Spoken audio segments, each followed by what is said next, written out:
ASTA's Young Professional Society. As I'm sure most of you know, ASTA is the American Society of Travel Agents, and we're the world's largest travel trade association. The Young Professional Society was created by ASTA for the purposes of networking, education, and career development for ASTA members who are under the age of 40. Over the last few years, we've been very busy expanding programming and opportunities for our members, and we recently launched this monthly webinar series to highlight our members and to promote the travel industry as an exciting career path. The Young Professional Society is supported by a very loyal group of industry partners, and I just want to thank Best Western International, the Las Vegas Convention and Visitors Authority, Sabre Travel Network, and Travel Age West for recognizing that young professionals are the future of a healthy travel industry. And thanks to all of you who are listening today for supporting our sponsors. My name is Jason Coleman, and I'll be the moderator for our discussion today. This is my 12th year in the travel industry, and while I started out as a meeting planner, after a number of years I switched to leisure sales and specifically producing theme group cruises. I started out by graduating from the travel program at West Los Angeles College, and then finished with my master's in tourism administration from the George Washington University. In addition to owning my own agency, I'm also chair of the Young Professional Society and president of ASTA's largest domestic chapter here in Los Angeles. Two very exciting things that happened to me recently. I was named to Travel Agent Magazine's list of the top 25 travel agents of 2010. And in September, at the trade show in Orlando, I received this year's Young Professional of the Year award. This morning, I'm excited to welcome back two very good friends and colleagues, and both are veterans with our YPS webinar series. So Carrie, will you do us the honor of getting us started and telling us a little bit about yourself? Sure. Proud to say that the agency that I'm president of, Will Travel, just celebrated our 38th birthday yesterday.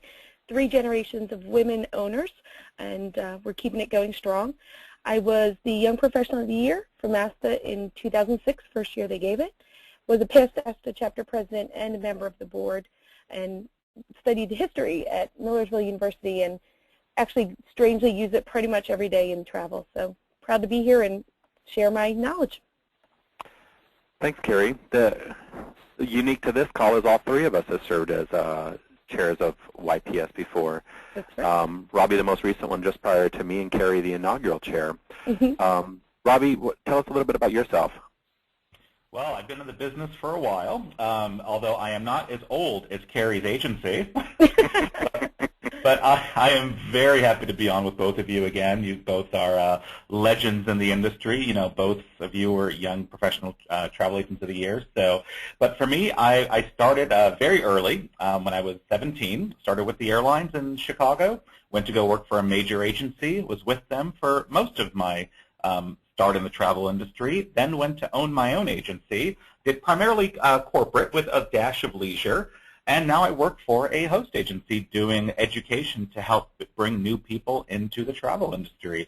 I'm also recently the new president of our ASTA Southwest chapter. And, you know, I'm just very happy to be here with both of you and everyone on the call. Thanks, Robbie. Thanks, Carrie. I just want to clarify or reiterate who our audience is for our YPS Webinar Wednesday series.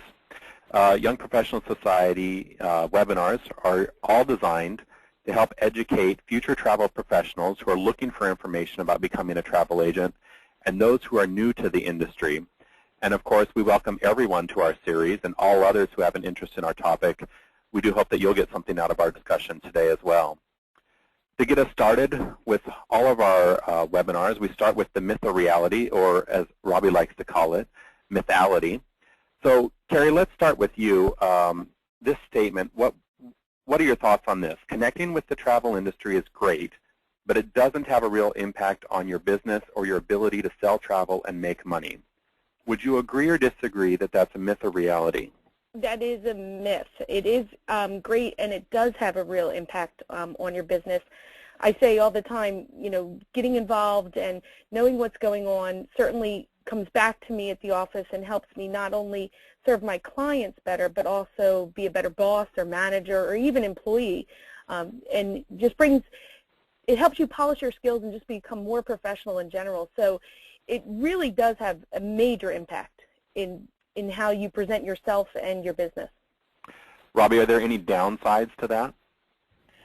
No, there's really not any downsides, and and I have to completely agree with Carrie. There are so many great tools out there to keep agents connected. ASTA has their Smart Brief, which comes out every morning, which keeps you in tune of what's going on. But it's very important for agents to go out there and establish relationships.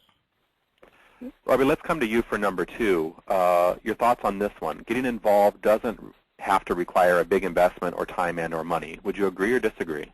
I would agree with that. People can get involved for as much as they want to be involved, and it doesn't. It takes a little bit to go a long way. By getting your name out there, that's pretty inexpensive. To go to trade shows and to go to local events. There are some great ways to stay connected that don't take a lot of time, and a lot of these events are free. So it's definitely a reality. It does not take a huge investment of time or money.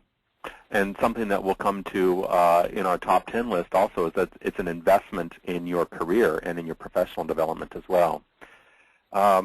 Carrie, come back to you for number 3. It is more critical for a young professional to be active in the industry during their formative years. I agree and disagree. I mean, I do think it's very important when you're young to get involved. It will help you, develop your career in the long run. But I also don't want to discourage people who maybe are new to the industry and aren't young. It's never too late to get involved. But it has helped me immensely in, gaining in my career and just developing overall as a person. So I do think it is very important. Cool. Robbie, any final thoughts before we move on to your top 10 list? Yeah, no, I have to, again, agree with Carrie. It's very rare that I would disagree with Carrie. We'll find one. But I will say one thing that was very hard for me taking this job at Nexion is being the YP chair. I was so focused on only wanting to bring young people into the business.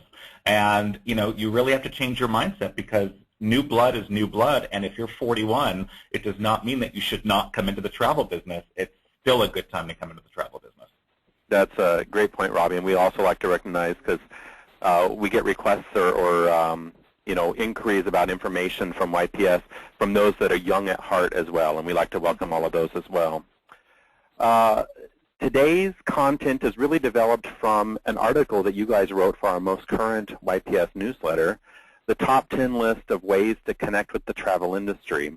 So for those of you that are YPS members or ASTA members, you can access the full article on our website at asta.org/YPS and download the most recent issue of our e-newsletter where you can see the full article. But let's just run real quick. We've got 10 topics to consider, so we're going to go through them relatively quickly. Networking with international travel professionals. How critical is this to new people new in their careers? I think it's very critical. We can't all know everywhere, but we have to look like we know. So if you have a customer that comes in and, they ask you about Ecuador, you don't really know Ecuador, if you have gotten together with an international professional, whether it was at an ASTA conference or even one of the online websites or on a social network, you know who to contact to get you the information you need so that you can look good to your customer. So I think it's, especially for people new in the industry who are still learning, I think it's so essential to have those partners on the side who really can help you. Robbie, we list here ASTA's international chapters as one resource. Do you have any thoughts on other ways that you can reach out with, or professionals can make connections with other international travel professionals? Yeah, I mean, you can either go on to the ASTA website and find out who these chapter presidents are of these international chapters, or a lot of times, these people are very proactive in the travel industry, and they attend a lot of the travel events. So agents should find ways to seek them out at these travel events. Sometimes there are international events at some shows, and you'd want to find out who those people are. And, to add what Carrie said, sometimes, reviews that we read online and the media sometimes are a little bit misleading, and getting to know these people firsthand in these destinations can really help you be successful and sell travel to those destinations by having a good resource in that country. One of the other ways is really with the development of all of the online resources. The world is becoming a much smaller place. So even on our YPS Facebook page, we've got a good number of people who are from international areas, but also some of the other social networking sites like the HPTA community or Travel Agent Magazine's Agent Nation. These are great ways to make connections with people from international destinations as well. Absolutely. Robbie, let's look at number 2, leaving your mark. Have you left your mark on the industry yet? You know, I haven't. People are very scared. You know, I think it's really important, and I will say, and I know especially for us three don't do this for the fame and the fortune. We do it for our love of the industry. But it is very important to make sure that you do have a name for yourself. So, you know, other people could use you as a resource, you know, for the industry, as well as, you know, you need to put yourself out there sometimes for some of these associations, some of these awards. They do help you get business. You know, consumers sometimes searching find these things out. So it's, you know, you have that as your first bullet, investing in your own career. And that's why it's so important to continue to put your name out there. You know, Scott Kepf used to have such a great saying, you know, like especially for home-based agents. You know, if you're home-based and you're home-based, you're a home waste. You know, no one will know if you're sitting there, whether you're in your storefront or whether you're sitting at your house. So you have to find ways to get yourself out there. Carrie, you have an article in ASTA Network, which is the quarterly publication. Yes. So you're doing it with contributing to articles. How did you get that, and has that helped you establish your name or become recognized within the industry as well? Absolutely. And, you know, I started small. It was on the Communicators Council for ASTA and just being involved that way. And then, you know, you just speak up and let them know you're there, willing to help, and just eventually you'll gain the exposure, which then gets you lucky enough to be in something like that. And, you know, some people are a little, you know, shy about putting their own name out there, and that's when I would suggest finding a mentor. And even if it's somebody local in your chapter or another agent who will go out there and you help them and they help you, and that way you don't feel so much like you're self-promoting. Some people get a little bit shy about that. So that's a great way. I know for me, some of my first honors were because somebody else, you know, mentored me and helped me out and pushed me in the right direction. So. And you'll notice the picture at the bottom, just to give a little bit of a shout out to our YPS sponsor, Travel Age West. There are several different categories of industry awards out there and recognition, and they sponsor the annual Trendsetter Awards. And in 2008, I was a runner-up and won my category in 2009. And that's another great way to get some recognition and also develop new ideas. And you'll, being part of the process, you'll see the entries that come from other professionals who enter and get some good ideas. So consider some of the awards that are out there as well. And Jason, I will just say one more thing just to this topic is agents, you know, should never be afraid of shameless self-promotion. Nope. You know, we are professionals in our business, and you should act like a professional and be proud of what you do. You should never be ashamed of what you do. Absolutely. Carrie, you're a past chapter president. Robbie and I are both current presidents in our first year. How did you get involved with your chapter, and how did that help you establish yourself in your career? Sure. It was generally, you know, I'd been going to meetings, and as being a third generation in the industry, you know, I was well aware of ASTA. So I had, you know, first thing I did when I started working full time was going to the local meetings with, you know, my mom and getting to know people on my own. And then an opportunity came up they were looking for volunteers and said, yeah, hey, I'll do it. You know, it doesn't hurt. It makes difference for me. It makes a good impression on my clients if I'm involved. So it started as a vice president, and next thing I know, was president of the chapter and leading the meetings, and it was great. You know, I was one of the few young people at the time doing it, so it was really nice to be able to go in and set the standard for some other people to come in and do their own leadership as well. Robbie, for those who may come from you know, a large geographic area, maybe like kind of what your chapter is, how would you suggest that they get involved? I mean, you just have to pick up the phone. You know, a lot, like especially for our chapter, because our region is so big. I mean, because we have Texas, New Mexico, Arkansas, and Oklahoma. So, I mean, just Texas alone could take you 12 hours to drive across. You know, El Paso is, you know, a nice 8-hour drive from Dallas. But we really want people in these other cities like El Paso and Houston and Oklahoma City to really call us and say they want to be involved, they want to find other agents in their area, because we can't, as much as we want to, be in every city and every state of our chapter, but we want to make sure that we know they're out there and that they're getting the support that they need. But it all starts with them picking up the phone and saying, you know what, I'm here, how can I help? Which is how I started as well. Yeah, I remember when I wanted to start getting involved with my chapter about 4 years ago, there wasn't a whole lot of activity. And I think that may be, a trend that chapters go through from time to time. And one of the ways that I got involved was I sent an email to the chair of the Chapter President's Council at that time, who was Chris Russo, and said, I want to get involved, but my chapter's not doing that much. How can I get involved? And really reached out to him, and he put me in touch with some people. So even if you're not connected with your chapter now, reaching out to someone who can put you in touch with the right people. If you don't know who those people are in your chapter, reach out to me or to Robbie or to Carrie. Mm-hmm. We know who these people are, and we're connected, and we will put you in touch with people who can get you involved in your chapter. And then and you don't have to do anything big. You could just do, you could be something, not, you don't have to commit a lot of time in the beginning. You could be, the newsletter chair or something like that. So it doesn't have to be something they have to commit tons of time to. Thanks, Carrie. Mm-hmm. So we talked about meetings. We didn't say anything about FAMs. How important are those when you're trying to connect with the industry?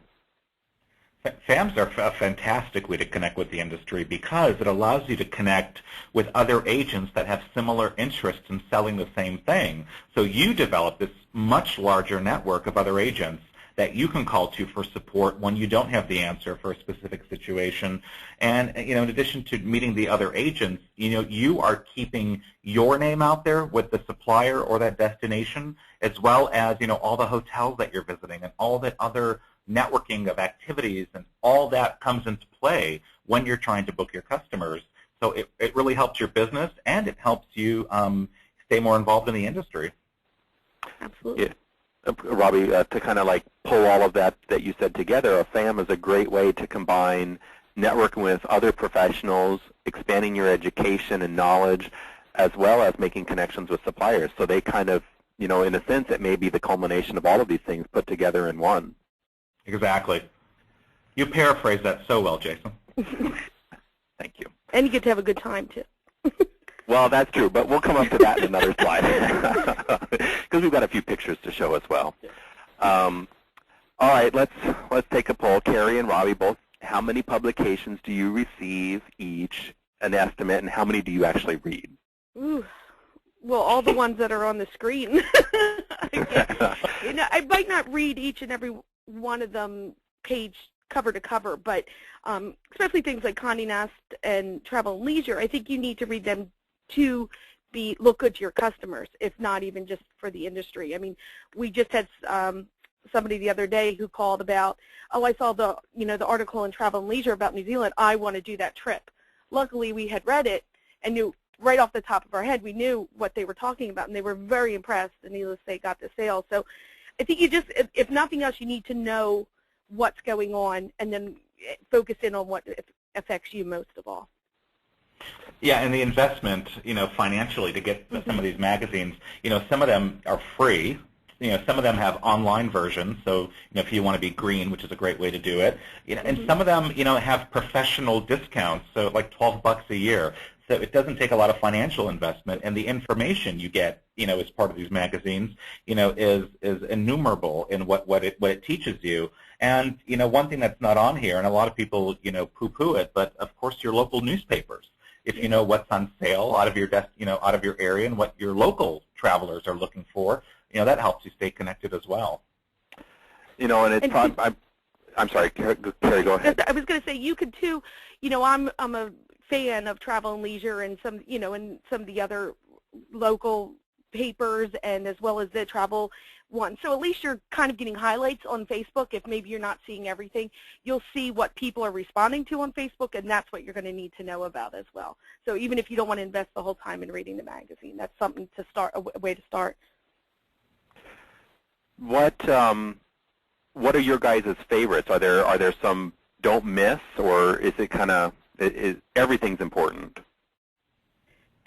I think everything's important, but you'll find what works best for you, what you seem to kind of go back to, or which ones you kind of pull the most, maybe you rip the page out on the airplane, and you'll start to see which ones appeal to you more. Sometimes it's even just the writing appeals to you more in one than the other. Yeah, and you become friends, even virtually if you've never met them, of some of these editors and some of these authors of some of these travel publications. And again, like Carrie just said, you find things in certain magazines, like Travel Age West has an incredible FAM section, which is, a great resource, and, for agents who are looking for FAMs to go on. And, each one has a little bit of something different.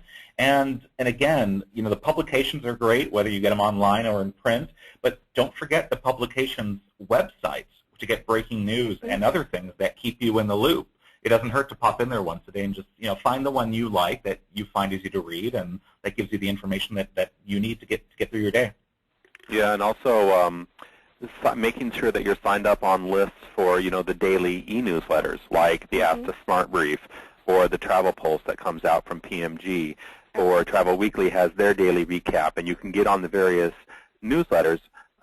Several of the travel publications, Travel Weekly, Travel Age West, Travel Agent Magazine, have their daily or their weekly e-newsletters that also focus on various different industry segments and destinations.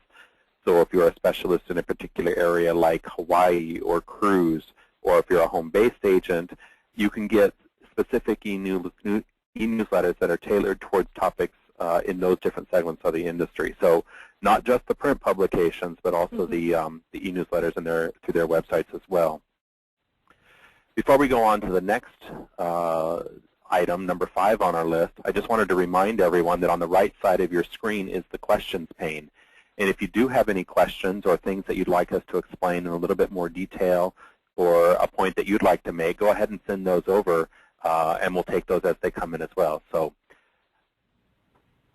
booze and shrimp, and of course I couldn't let this one go without putting a picture of my favorite caricature lady, the shrimp lady, who, if you haven't read about the shrimp lady, just go Google it.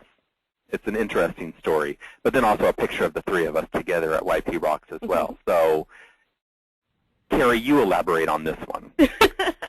Well, I always say, people say, why did you get into the travel industry? And I go back to when I was a kid, we would go to, I went to a meeting once with my mom, went to the meeting, and my dad took us out to Washington to have some good time. And we came back at the end of the day, and these people said, oh, come into this cocktail party. It's okay, bring your kids. And it just looked like so much fun. And I was like, this is the place I need to be. And so I did go into the family business, and it is a fun industry. I was talking to a friend who just left the industry, and she said that, she's in banking now, and she truly misses travel because it's fun. And the only way to make it fun is to have fun yourself. And so sometimes, you do go out and have a party and come to YP Rocks at the trade show, which is a great time. But at the end of it, I've always said more gets done, at the cocktail, at the bar after the meeting than in the meeting itself. So it's just a great place to kind of sit back, be friendly with people, and really make some good friends who will be there for you, when you need help, when you need advice, and without that pressure situation. It's, again, a fun industry. Let's take advantage of it.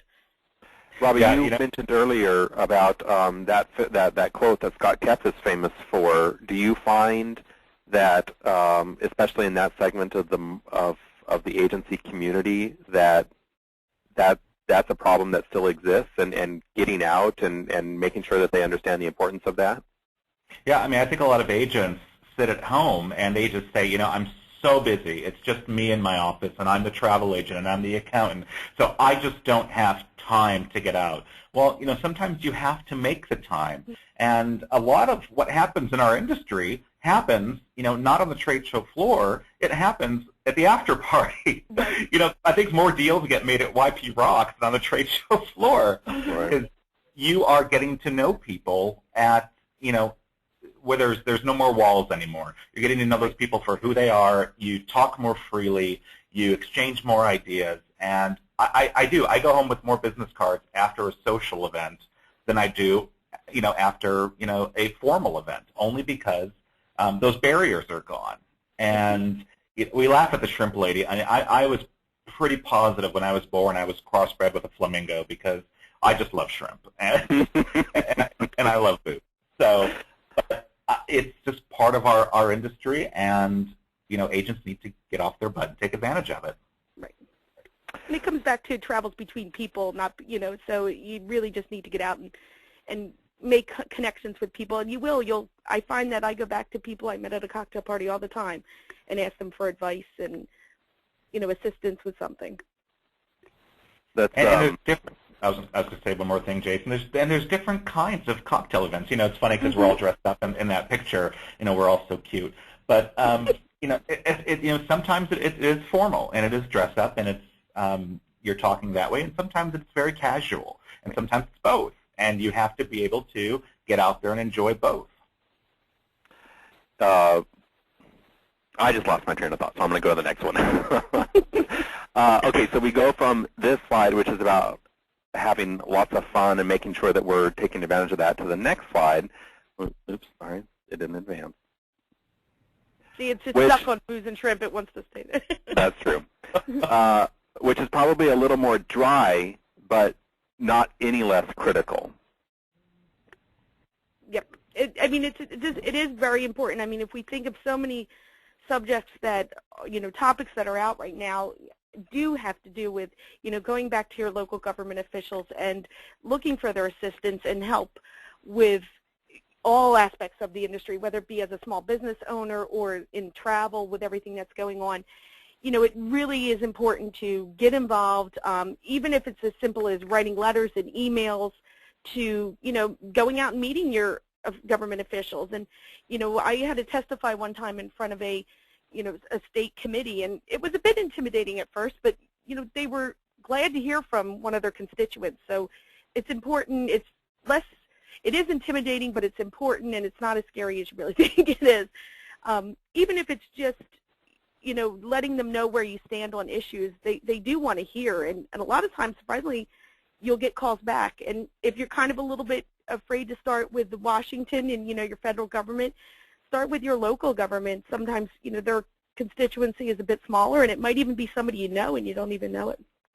And this is a perfect time to do it too, coming right off of an election where, whether or not your elected officials changed, the process and this whole experience has been top of mind for people, and this is a great opportunity to reach out and make some of those connections. Robbie, we put it down here on the second bullet, not just for the industry, for your small business and personal benefit. Can you elaborate a little bit on how that might be beneficial as well? Right, because, as travel professionals, some of us are business owners. We're not just working for an agency. So we have to stay not only focused on travel legislation that's coming out, some of the big ones that have come in the past couple of years, like the Western Hemisphere Travel Initiative.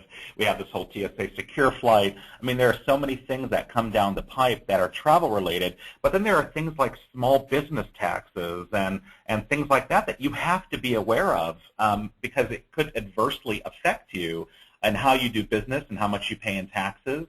And I will say, especially after an election, this is really the time to go out and find out who these people are. And this is an ASTA webinar, so I'm going to give ASTA a really good plug here.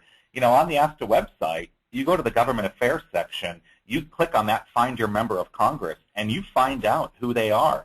And just introduce yourself. Even if you have no agenda or it's not something you need at that moment, let them know who you are, get in their address book, stay current with their newsletters. I know here in Texas, they love dropping things on us 2 days before a vote, so you really need to be in the loop. So when something does come down the pike, you're ready, no matter how it affects you, whether it's on the business side or the travel side. And just like in politics in general, don't assume that somebody else is going to do it for you. Absolutely. Make your voice heard and be part of the process as well. That's one of the distinguishing characteristics of a true travel professional. And so all of these things combined, coming back to the real over, the umbrella question, are you a true professional in the industry? And a lot of things that get done in this world is all grassroots efforts. It's somebody taking the time to say, we need to get a group together and do this, but it takes somebody to do it. So again, you said it, Jason, don't assume somebody else is doing it. Carrie, what's the under 40 perspective on travel, and how important is that for, especially for those of us who are in that demographic? It definitely is important. It's in some ways it's the same as possibly, some veterans who've been in the industry for 40 years, but in many ways it's different. I mean, we're coming in looking at it slightly differently, maybe with more of a technology background or even destination background. So it's important to make sure that, we're being heard too, that it's not just the veterans that have been around for 40 years. I mean, they have great information and great knowledge, but working together, it will just make the industry even better. And, it's not only can a young agent be different, the young consumer can be different. And that's where having that young voice, and even if it's another agent who doesn't have a young person on staff, wants to attract young clients, working together with them, it just brings that cyclical of people coming back and using agents, and it helps us all in the long run. Robbie, we used that tagline, which I think started under your term, the new breed of travel agents for YPS. How would you characterize that, or how would you define what the new breed is? It is the young professional under 40 that really understands the wants and needs of other people under the age of 40. Our parents, our grandparents traveled very differently than we travel now. I mean, airfare is much cheaper. Airplanes are flying farther, and it's more accessible to the general public than it used to be, when our grandparents traveled. And so because of that, we are taking advantage. More countries have opened that used to be closed off. I mean, and we are such, you brought it up earlier in the call, our world is getting so much smaller. So we are going to places that our parents would never have dreamed of going to, but we are dreaming of going there, and so we need that perspective. I just always cracks me up when I hear travel agents refer, older ones, to places that don't exist anymore, and like Czechoslovakia and Yugoslavia, and I'm like, okay, let's talk about Croatia, let's talk about Czech Republic. When you have to correct them, and they look at you like, what are you talking about? So, but we understand that. We've been through those changes, and those are places that people our age want to travel to. So we understand it. And one of the other things about that as well is we talk about the importance of making sure that, the under 40, that we have a voice. They talk about the future of the travel industry, and, at least for the three of us, we're part of the present. So making sure that our voice is heard for the current generation, but also how we want the industry to look at, 10, 20 years when the older generation retires, and we're, the mentors in the industry and that kind of thing. Making sure that we have an industry that we want to be a part of and remain a part of, and also recognizing that we're the current, there's a place for us now as well as in the future as well. Educational opportunities. We talk about print and online resources a little earlier on saying what's on top of the industry. We talked about FAMs and chapter meetings. We got a couple of pictures here about things that we're doing just as YPS. What other opportunities are out there to expand our educational perspectives? I mean, I think the education out there for travel agents is you can't count it all. There's so much out there. Whether you're doing learning in person, whether you're doing stuff teleconferencing, whether you're doing it via webinars, there are certification courses. There are specialist courses from Travel Institute and ASTA and CLIA certifications and Travel Institute certifications, supplier certifications. There is research that's done by Focusrite, ASTA, other large, travel industries. There is so much out there. I always caution agents, because I do education here at NextGen, it's very easy in our business to become an education junkie. And you really have to avoid it and focus on, what your business niche is or what you want to focus your travel business on, because it's very easy to get pulled into all of the education that our industry has to offer. But we should be very proud of our industry that there is all of this education out there. But again, not everybody has to do all of it. Carrie, one of the questions that came in from the audience is, what about academic journals? How important is it for you to read their articles? Are you familiar with any academic journals that address our particular industry, or maybe this relates very closely with the white papers and the research, particularly that the ASTA research department does? Yeah, I would. With me, I've gotten some, and I haven't found. I find travel such a weird little niche that not everybody understands it, and so I do think I tend to go towards ASTA white papers, the research they've done, because I find they understand our industry a little bit better than a general academic magazine or paper might have otherwise. But if it's something that maybe you're on a marketing side, you might want to read the marketing journals that are out there and things like that. But I find for the travel part specifically, it's just such a great little, unique little niche that really travel people understand it better than anybody else. Yeah, I know coming from my master's program, the academic, publications and that kind of stuff were really geared more towards the tourism side and less about the actual sales, kind of on the agency side, and that's where ASTA research and white papers. And, another great resource for the white papers is the Travel Institute.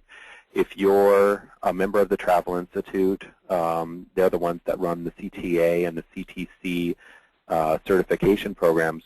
One of the requirements for their new certification, the CTIE, is an industry white paper.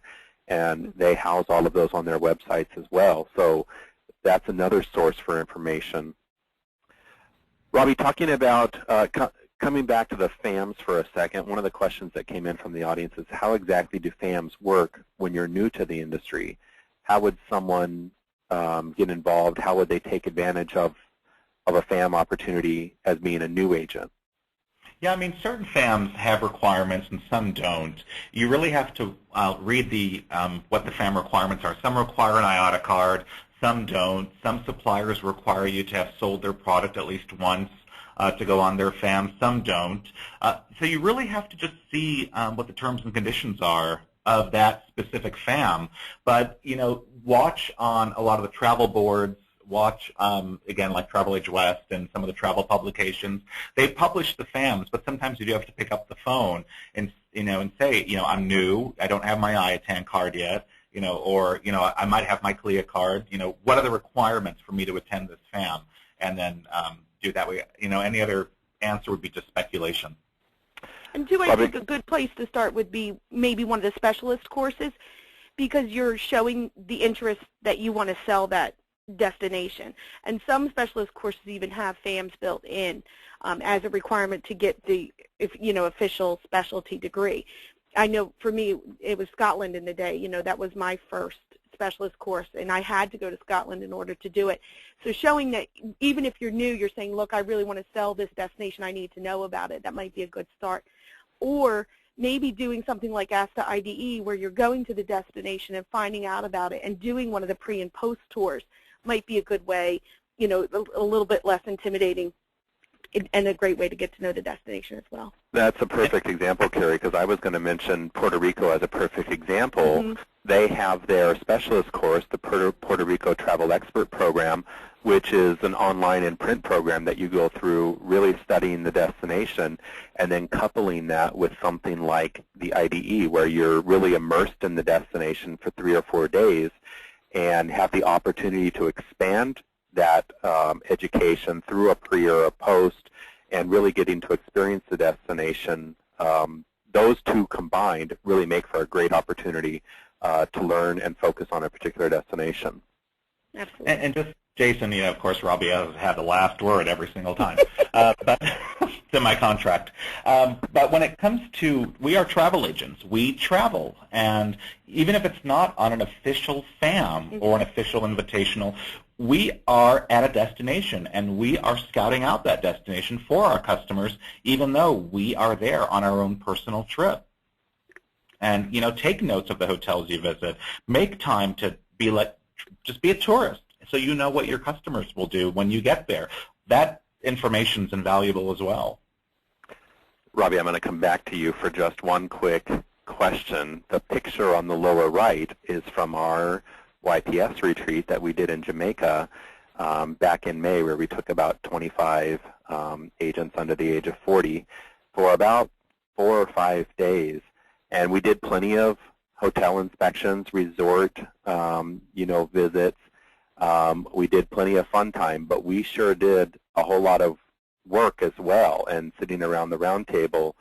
And any thoughts on how much work there was? Was it a real educational opportunity, you think? Yeah, I mean, it was huge, and I laugh at this picture because I was still partially blonde when this picture was taken. But you got your blonde mohawk right there. Yes, I do. It was my age 35 midlife crisis.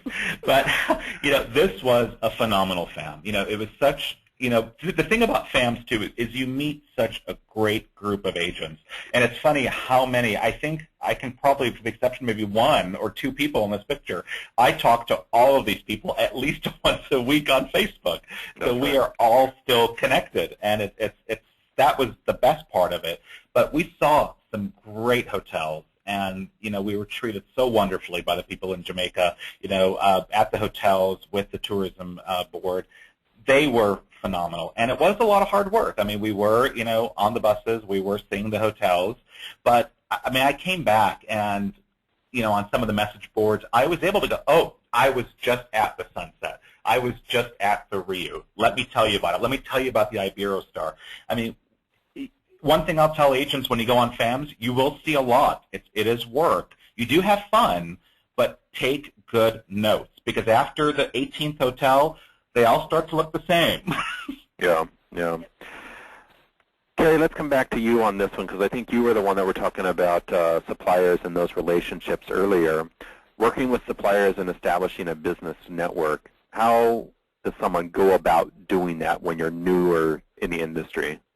When you're new, it could be as simple as, even attending a chapter meeting, an ASTA chapter or an ACTA chapter or OSSM, whatever you happen to be a member of, although I highly recommend being an ASTA. But it's important to get to know them. They're usually there too. Introduce yourself. I mean, they're salespeople too, so they want to know, we're their customers. They want to know us.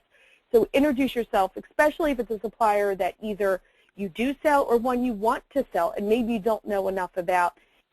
Or call up, if it is that case, and it's a supplier you aren't currently selling, you do want to sell, call the supplier, ask for the sales department, and ask who your rep is. And it could be as simple as sending an email saying, please keep me in mind for any training opportunities, anything you can do to help me sell your product.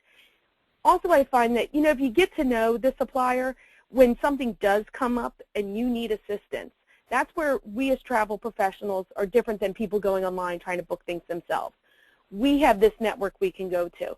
So if something comes up, I'm having a problem, I need the assistance, it's going to come probably a little better from somebody who has had a relationship with a supplier than somebody who out of the blue is, sending nasty emails and do this for me, I have a customer who's unhappy, or somebody who you have a relationship with and you can talk things over. It just, again, helps you service your customer in the long run, which makes you a better travel agent or travel professional. Robbie, Carrie talked about how to establish this when you're relatively new in the industry. How important is being seen by suppliers at industry functions for those who are more established in their career? So, for example, you say, well, I've been to Jamaica before. I don't need to go to the Jamaica dinner, but maybe you go at it from a different perspective. Is that still important as well? Yeah, I mean, things change. We are in an ever-changing world, and new hotels are coming up, hotels are going down, beaches change, attractions change, new roads pop up in certain destinations. Jamaica's a perfect example. And I love how you have seen in parentheses, because, seen doesn't have to be I'm standing in front of you and annoying you. It could be virtual. Put your name out there and get to know these people, whether you're established or new. You never know when the instance is going to come up where you might need that person's help with something, or if you need to be brought up to speed on a certain destination or a product.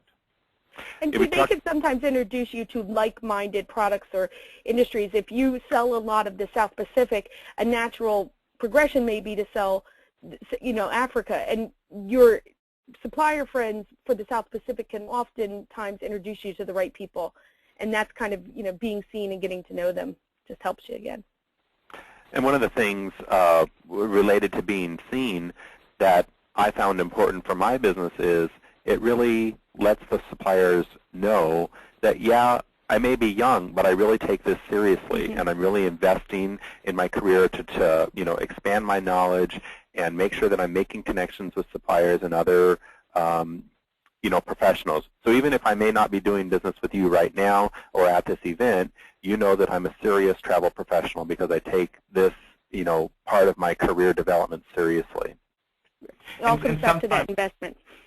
Right, and sometimes you are making the investment, outside of what you currently do. Maybe you currently work for an agency. Sometimes you have to put yourself out there because sometimes your agency owner won't. You have to take the initiative for your own education and your own development. All right, we've gone through 9. We've got one left. Making your voice heard. How do you do this? I think it comes back to a lot of the things we've kind of talked to. This kind of sums it up. It's, getting involved in your local chapter, and even if it's just coming to a meeting and talking to people, or the grassroots efforts when ASTA puts out a request for something and says, we need people in whatever state you are. In Pennsylvania, we've been fighting sellers of travel license for years. So if it's just something as simple as, we need you to write to your, this email to your senator and representative, that's the kind of thing that gets your voice heard, is getting involved and doing what people are asking of you. And then I'm a huge fan and proponent of mentoring. I mean, I wouldn't be where I was if it wasn't for mentors. And now once you become this professional travel agent, you can then turn it down to the next generation and keep them going with your mentoring. Robbie, if someone's looking for a mentor because they're relatively new in their career, or they're considering getting in the travel industry, do you have any thoughts or ideas for resources of where people can go, to find someone to connect with and develop that relationship? Yeah, I mean, it's funny because that's actually my job. That's what I do at Nexion is a travel agent mentor. But, I have seen, agents are such a helpful breed of people. I see agents, on LinkedIn helping other agents. I see agents on Facebook helping other agents. Whether it's, in person at meetings, I see groups get together. I see agents putting together groups to help each other, for people that are new, and they usually do it for free, or, you just bring your own lunch or bring your own dinner and talk at a Starbucks or to help other agents. I mean, there's lots of places. There's message boards. There's discussion boards. There's so many ways to find a mentor. But, again, find out who your local chapter is. Some chapters even have websites, where you can interact with other members, and you might find one in your local community. You might find an agency owner who might be looking to mentor somebody. Again, you just have to go and seek them out. I'm going to put both of you on the spot. And Carrie, I'll let you go last since Robbie likes giving the last word. We'll put Robbie on the spot first. Robbie, I'm going to quick run down the list of 10 that we had here so far so that people can recap on what we talked about. And then I'd like you to pick one that you feel is perhaps the most important one that people should consider.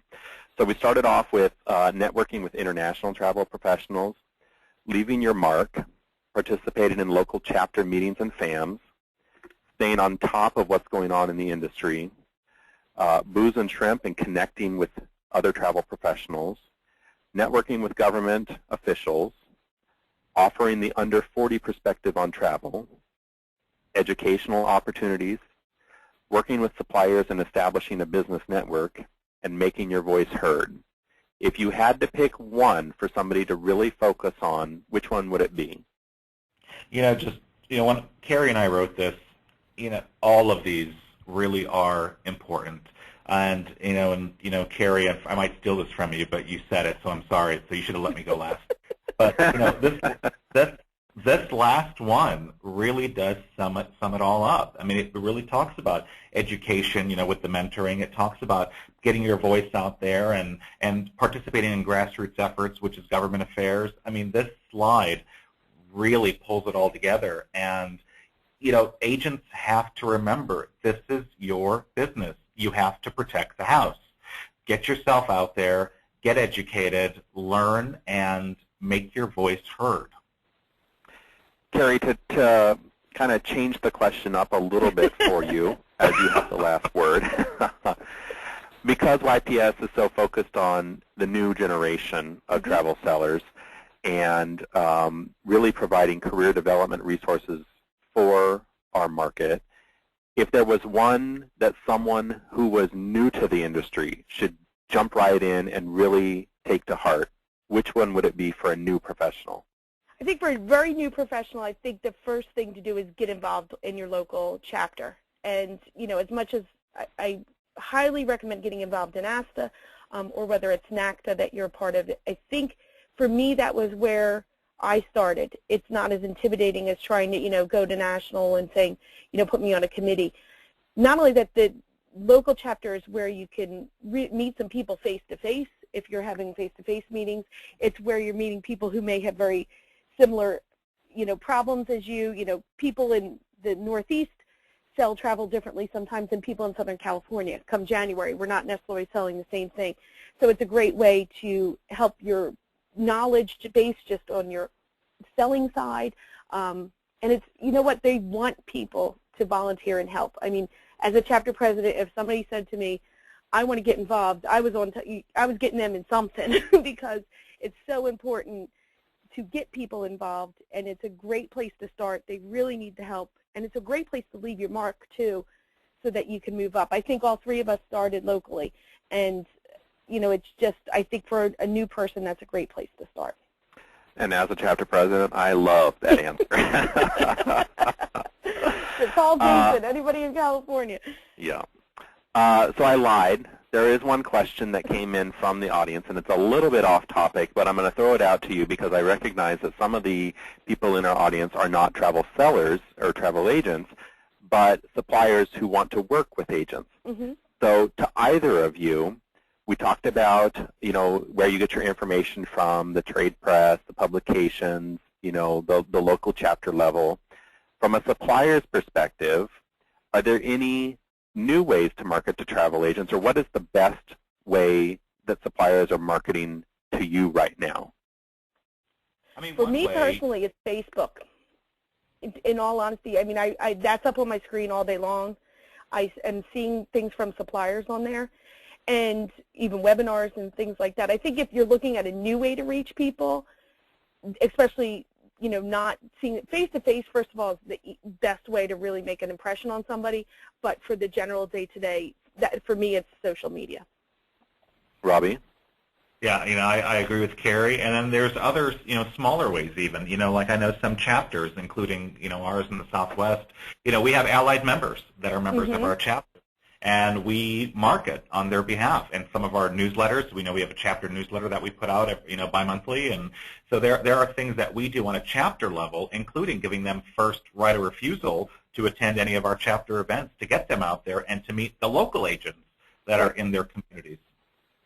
And that, too, sometimes gives some legitimacy to it, because if your local chapter's, you know, supporting the supplier. I just want to say that of all the webinars that we've done so far, this has been my favorite in terms of practical advice that we can really give, you know, our audience in terms of career development. Because, you know, some of the times we talk about, you know, bigger issues or specific, you know, niche things, areas, but this is real practical advice. So, Carrie and Robbie, I just have to say thank you so much for first writing the article, and, you know, secondly for helping turn this into a webinar that I know that is going to be resourced after the fact for a long time to come. So thanks to both of you for participating today. Thank you for asking. Yeah, thank you. I enjoyed it. For those of you who follow our series, we have one more remaining in 2010. That's your relationship with suppliers, and that will be on Wednesday, December 1st. And we'll delve into that topic. It was one of the issues, or one of the top 10 lists here covered today, and we'll delve into that one with a lot more detail on December 1st. And then watch your email later this month, early December, for a YPS Webinar Wednesday series survey. So if you've attended one of our webinars over the course of the last 9 or 10 months, we're going to send out a survey as we brainstorm topics and ideas for the next year. Once again, I want to say a very special thank you first to Carrie and Robbie, and to Matt as well, but also to Best Western International, the Las Vegas Convention and Visitors Authority, Sabre Travel Network, and Travel Age West for recognizing that young professionals are the future of the healthy travel industry. So thanks to all of you. Thanks, everyone. I hope to see you next month. Matt, any last words from ASTA? Yes, absolutely. Thanks, guys. Wonderful job. I want to thank everyone for listening in today. I just want to remind everyone that this webinar was recorded, so if you'd like to listen to the presentation again, you can visit our audio-video library section on asta.org. We should have the recording up in the next week or so. And if you have any questions about membership, please feel free to contact me. My email address is mbancroft, that's MBANCROFT, @asta.org. So again, thank you to our presenters and everyone who joined us today. This will conclude today's presentation, and I hope everyone has a great afternoon. Thanks, everyone.